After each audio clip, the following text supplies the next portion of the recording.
Et d'ailleurs, en parlant de Bokassa, le père de Bokassa est chef de village, et à un moment, en fait, les concessions occidentales prennent, pour s'assurer que les gens travaillent bien dans les champs, dans les forêts, prennent les familles en otage, et le père de Bokassa se révolte contre ce système-là, ce système esclavagiste. On n'est pas en 1780, on est en 1920, en 1925, et le père de Bokassa est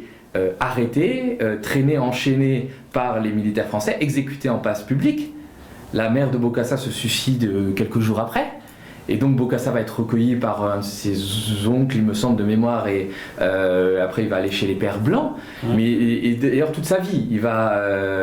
avoir ce côté, d'un côté c'est quelqu'un qui admire beaucoup la France, qui est comme sorti lieutenant ou capitaine de l'armée française après avoir fait l'Indochine, et pourtant c'est quelqu'un dont l'histoire a été tragique, puisque ses parents